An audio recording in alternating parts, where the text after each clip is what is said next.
சென்னையில் இருக்கக்கூடிய மழை பாதிப்புக்கும் தென் மாவட்ட மழை பாதிப்புக்கும் பிரதமரை நீங்க நிவாரணம் நிறைய சொல்லி வலியுறுத்தீங்களா? நிச்சயமாக தமிழ்நாட்டு மக்களுக்கு தேவையான உதவிகளை மத்திய அரசு செயல்படுத்த வேண்டும். அது ஏற்கனவே மத்திய குழு வந்துட்டு போயிருக்கிறாங்க. இந்த அரசு நிவாரணம் வேற கேட்டிருக்குது. அந்த நிவாரணத்தை இந்த மத்திய அரசு வழங்க வேண்டும். இதில் அரசியல் பார்க்காம மக்களுடைய பிரச்சனையை பார்த்து மக்களுக்கு தேவையான உதவிகளை செய்ய வேண்டும் என்று மத்திய அரசை பாரத பிரதமர் வலியுறுத்தி கேட்டுக்கிறேன். அதோட இன்னொன்று என்னன்னா, சென்னையில் 3ஆம் தேதி மிக்ஜாம் புயல் மாலையில் வந்தது. அப்போ கனமழை பொழிஞ்சுது. அடுத்த நாள் 4ஆம் தேதி மதியம் வரைக்கும் தொடர்ந்து மழை பெய்ஞ்சுது. அங்கங்கே வெள்ளம்லாம் தேங்கி நின்றுது. 3 நாள் கழிச்சு தான் அதிகாரியே உள்ள போனாங்க. எல்லா பத்திரிக்கையும் தெரியும்.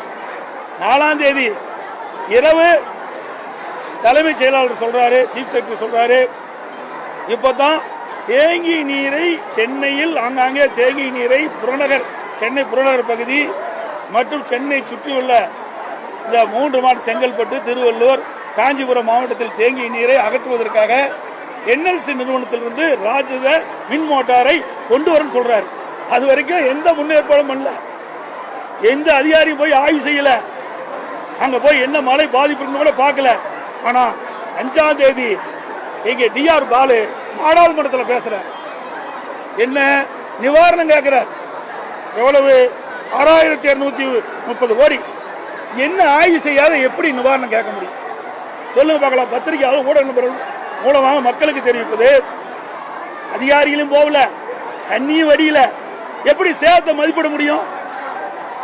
ஆக இதெல்லாம் வேண்டுமென்றே திட்டமிட்டு ஏதோ மத்திய அரசை வலியுறுத்த வேணும். ஒரு சம்பிரதாயத்துக்காக, மக்களுக்காக இல்ல, விளம்பரம் வேணும் அப்படிங்கிறதுக்கு தான் திரு DR பாலு MP அவர்கள் நாடாளுமன்றத்திலே மத்திய அரசிடமிருந்து எங்களுக்கு 6230 கோடி ரூபாய் பெரு வெள்ளம் ஏற்பட்டு சேதமடைஞ்சு கேட்கிறாரு.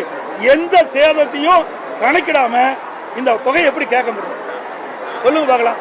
ஒரு மாநில அரசாங்கம் மத்திய அரசில் தொகை கேட்க வேண்டும் என்று சொன்னால், நானும் முதலமைச்சர் இருந்தேன். இன்றைக்கு தண்ணீர் வெடித்த பிறகு என்னென்ன வகையில சேதம் ஏற்பட்டது, அரசு மக்களுக்கு என்ன சேதம் இருக்கு, அரசு பல்வேறு துறைகள் மூலமாக என்ன சேதம் இருக்கு, விவசாயிகளுக்கு என்ன பயிர் சேதம், மின்கம்பங்கள் எத்தனை சேதம், இன்றைக்கு எத்தனை சாலைகள் சேதம், இன்றைக்கு பல்வேறு பிரச்சனைகளும் ஆய்வு செய்து அந்த அதிகாரி மூலமாக ஒவ்வொரு துறைக்கும் எவ்வளவு நிதி தேவை, எவ்வளவு இந்த வெள்ளத்தால் சேதமடைந்தது கணக்கிட்டு அதுக்கு பிறகு கேட்டிருந்தா கொடுப்பாங்க.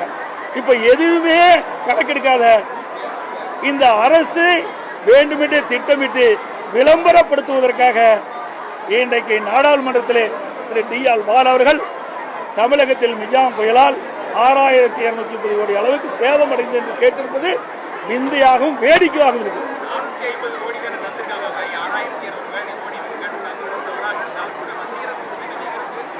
ரைட்டுங்க.